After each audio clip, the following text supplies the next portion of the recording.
I know everybody's looking at the artwork. They're asking the question, who did this artwork? If you go to Instagram and you want to see his work, he has an Instagram page. It's Foul Mouth Angel, mouth spelled M-O-U-F, Foul Mouth Angel on Instagram. Follow him right now if you love his work, and he can do it for you too for a nominal fee. Indeed. He can also find that brother on Foul Mouth Angel with an F again, TV. Yeah. On YouTube. Go follow that brother. He is a Namaste Collective, his tattoo shop out in Vineland, New Jersey. The brother's doing big things. You can check his YouTube out. He'll give you his journey. He'll be back tomorrow, actually. He's going to come in here no doubt. and do some touch-up work. Maybe we'll get him in here to talk to him for a minute, depending on how long he's in the building. He may shop. I know he'll be painting tomorrow, so ain't gonna force the brother, but we're going to get him on here one day, get down to his shop and show him some love, man. We are doing some great networking. Hopefully this weekend, I'm not going to give too much. I'm not going to give anything, by the way, but yeah, it's some big things popping, dog. Yeah, we have to put the footage up on that one. You know what I'm saying? Definitely. But yeah, man, let's jump over here to this next story. I want to talk about this one, man, as we get into the Kobe Bryant segment. A principal resigned for saying Kobe's death was karma over the rape case. Now, a principal from Camas High School in Washington resigned from her position after a post went viral of her making a statement about Kobe's death. Here's what she said. She put, not gonna lie, seems to me that karma caught up with the rapist today. Now, after all the backlash, she did leave another statement, which I'll read, Sam, and she put, I have some personal experience that generated that visceral reaction. There was a situation where I didn't think before I posted, and I'm terribly regretful about that. Liza Sikora resigned her role as principal at Camas High School less than a week after she made a Facebook post that spurred violent threats and grabbed national headlines. She read an apology letter to the student body. She said she was nervous delivering that apology because she knew she'd let down so many students. Students told me it sounded fake. The comment I made was in no way related to Kobe Bryant's race. The threats.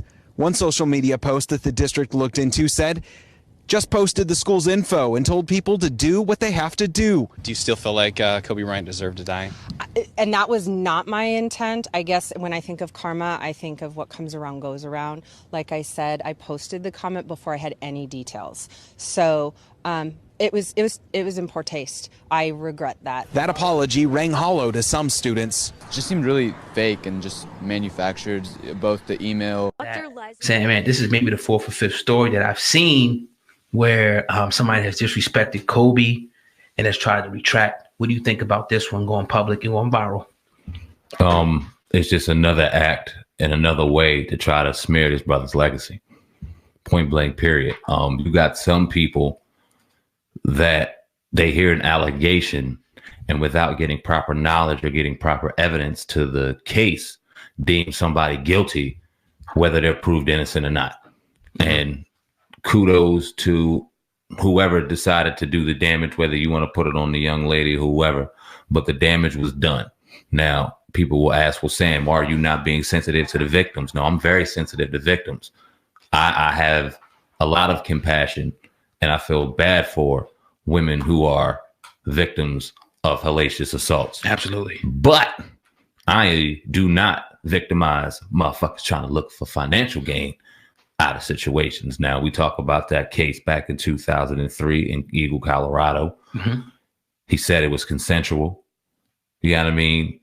She didn't want to testify. She refused to testify. A separate civil case was later filed against him and a woman. We know about civil suits. So it just looks like, it appears that if something were to happen, she no longer wanted to go along with it. That money was just exchanged and it was what it was.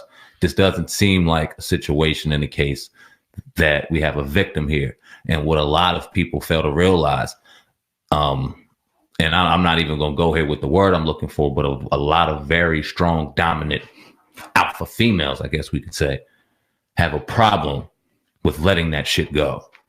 And you see it here. They don't like a black man successful. I'm not saying all, but this situation appears to be this way, to where you say karma equates the accusation to 9 people tragically dying in a plane crash. Okay, I see where you're coming from. Mm-hmm. Blatant racism to me. And she came out They pretty much said, look, I had a personal situation, whatever she maybe went through. And she's thinking maybe something happened to her. And she's thinking, okay, this is what should happen, or this what may have happened here. But again, when you go back and look at that case, like you said, it was dismissed for a reason. He got out of that. The civil suit, I'm thinking it was probably undisclosed, because the civil is totally different from criminal. You can actually lose a criminal and win a civil. It's crazy. But anyway, you know, I just think that some people like her, you know, when situations like this arise, they're going to show their true colors. You know what I mean? And now she stepped down. I would like to see the school, you know, fire her, but whatever the case may be. And I just think that it just goes to show you the climate in America really hasn't changed as much as people thinks it changed. You know what I mean? And some people, everybody's not going to get up there and say it, but a lot of people think that. And it's not just really based on color. I think it's in this instance, it is, you know, a factor. But obviously, she is coming from a trauma where this woman thinks that anybody who violated somebody or even been accused of violating somebody is automatically, you know what I mean, going to be guilty, which Kobe, in my opinion, is not. You know what I mean? So it's sad that his wife, which we're going to talk about next, and his family and people connected, his friends, have to continue to see disgusting comments about a man and people who died so tragically that day, man. Yeah, it's disgusting. I'm sitting here looking over the case now, and I'm not going to read over it and get into details right now, but it's laid out here for us. It's laid out here. Obviously, some things that can look ugly, but we've all had rough encounters before. Obviously, sexual encounters. You know what I'm saying? Yeah. Some people like it dirty. You understand? But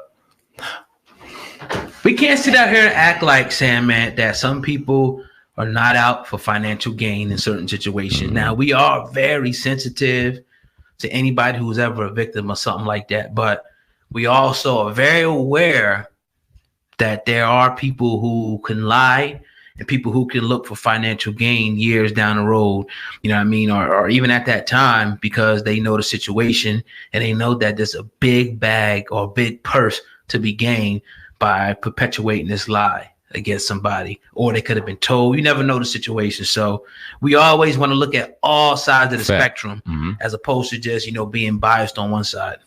Don't want to be biased on any side. It's not easy to have these kind of discussions, because anytime you do, you automatically draw a line in the sand, whether you're meaning to or not, and you're not going to appease somebody. Somebody's opinion is going to conflict with your opinion, and you're going to automatically be deemed as this, and it's not the case. Right. We got to break down every individual situation as such, because it's like that.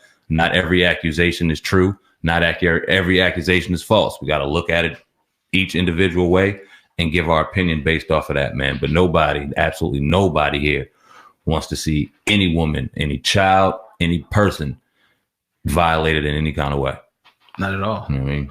Definitely can agree with that 100, you know, and 10%, Sam. Man, I want to move over. I think this is a good segment. And then we'll get to the Vanessa Bryant one after this. 50 Cent, you know, was on the red carpet.